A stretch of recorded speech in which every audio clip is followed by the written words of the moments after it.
to continue. Let's keep going in our list here.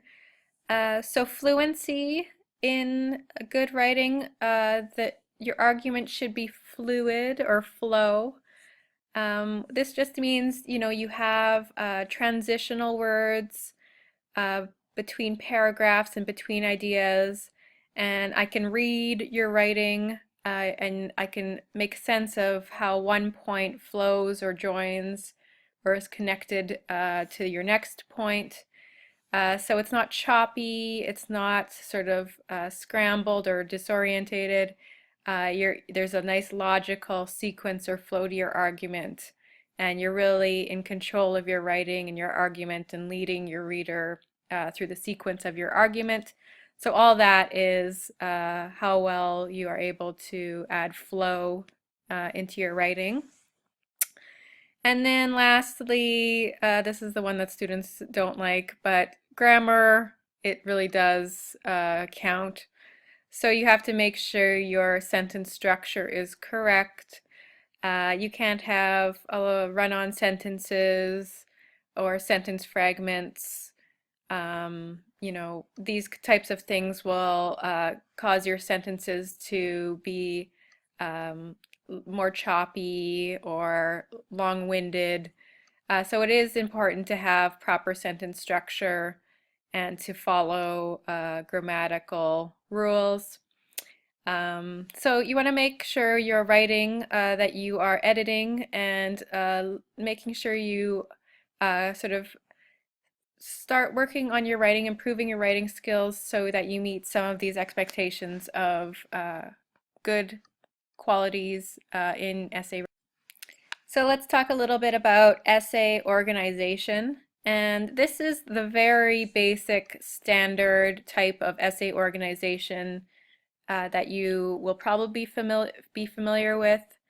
So you'll have an introductory paragraph, and this is your first paragraph of the essay in which you introduce the topic. You usually will identify the author's name, so the title of the book you're writing about or short story or whatever it is that you're going to write about, whoever wrote it, so the author's full first and last name. And then your intro paragraph will also have your thesis statement in it. So your thesis statement is one or two sentences that are really going to capture or encapsulate what you're trying to prove or say in your essay. An intro paragraph might also have a hook, so something, your first line of your essay that's going to grab your reader, get their attention, draw in the reader, and make them interested and engaged in the topic.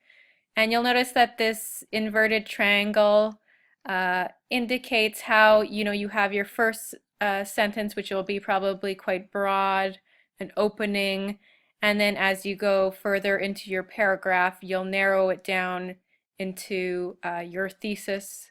So what specifically are the main points of your argument, and what is it that you want to say about this topic. And then essays are organized with body paragraphs. So the standard, most basic essay usually will have 3 body paragraphs. I find that, sometimes we don't have 3 really strong points. Maybe we have more than that, maybe we have fewer than that. So you really should have as many body paragraphs as you need or require in order to make a strong paper. So I'm not saying you need to stick to the 3 paragraph as your body paragraphs. You can use fewer or more paragraphs depending on the complexity of your argument. But each paragraph this is where you're going to add your evidence.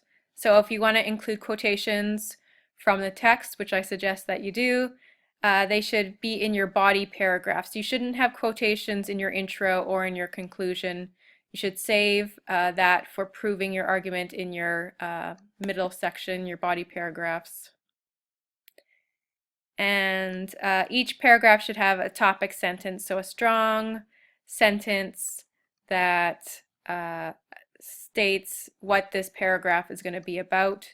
And then finally, your essay should have a well-developed conclusion, and the triangle this time goes from being narrow to broad. So usually your conclusion will summarize what you've said in your paper, restate your thesis, but not in a word for word kind of way, maybe in a little bit more different wording, just so it doesn't get repetitive. And you can have some impact or make a statement or bring your argument into a more broad context. I like to encourage students to imagine in their conclusion, try answering the question why. Why does this matter? Why should I be reading this? Why is it important? Or try to stretch their argument to make it, a little bit more broader or all-inclusive of, a more important question, or how we can generalize your argument to apply to a larger context. So this is the basic essay organization that we'll be working with when you're writing your papers for the class. If you have questions, again, you can talk to me during office hours, or email me. I should get back to you in relatively good time. So what makes for a good paragraph? We have the hamburger metaphor here. So I like to use the hamburger method to explain what I think is a good paragraph.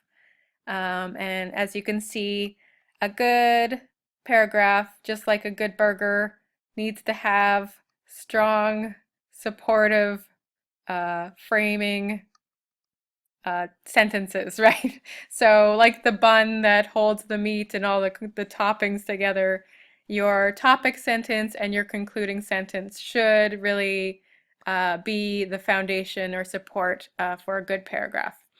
So your topic sentence is the one that is going to tell the reader the main idea about what your paragraph is going to be about. And so it sort of is almost the summary for what this paragraph is hoping to say. And then your concluding sentence should recap or summarize what you've just said in the middle of your paragraph. And then in between your topic and your concluding sentence, this is where you give all the details. So your supporting sentences can include specific details, quotations. This is where you're going to actually use evidence from the texts in order to support your thesis. Your topic sentence should also link to your thesis in some way. So this is a good way to add sort of cohesive flow to your essay. And I would say aim for a length of 5 to 7 sentences. So this is when you talk about a well-developed paragraph, you don't want your paragraphs to be too long, you don't want them to be too short.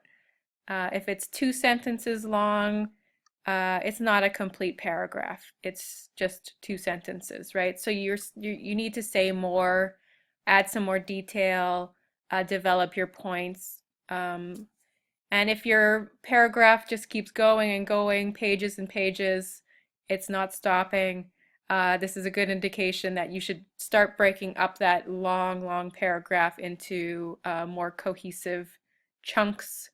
So 5 to 7 sentences, this is a good length for a paragraph. Okay, so let's look at a sample of a introductory paragraph. And I'm going to say this one has some problems. So we're going to look at, I'll read it out loud and see if you can make note of any issues or problems that this student has and where they can improve their writing. So in Othello by Shakespeare, there is tragic deaths at the end of the play. The deaths is brought on by the main character. His name is Othello, he is a Moor. If Othello wouldn't have listened to someone else and would have been more confident, he would have alive and with his wife at the end of the book.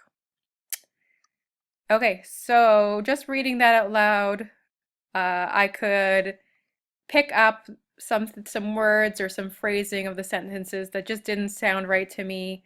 So first things first, you should always read over your paper before handing it in. This is probably the easiest way to pick up silly or minor mistakes that can be easily fixed and will improve your mark greatly. So take that extra time before submitting to read it over, have somebody else read it over. It's a good way to catch mistakes. So if I was going to add my feedback to the student's paper, I would probably comment on the grammatical mistakes that the student has. So in his very first sentence, in Othello by Shakespeare, there are subject-verb agreement, tragic deaths at the end of the play. So he could, or the student could, italicize the title. So if it's a play, if it's a novel, if it's a film, you should italicize or underline the title. You should also include the author's full first and last name when you mention the author for the first time. And as a hook or an opening sentence, it could have a little bit more interest. All right, so it's not very engaging, but I guess it's very straightforward. So no big problem in terms of what he's saying, but it could be a little bit more interesting. Second sentence, the deaths is brought on by the main character. Another subject-verb agreement error, so the deaths are brought on by the main character. So this is as close to a thesis as I think this paragraph gets. So this person is answering the question that Othello is to be blamed for the tragic deaths at the end of the play. So that he's saying that Othello, rather than another character, is to be blamed.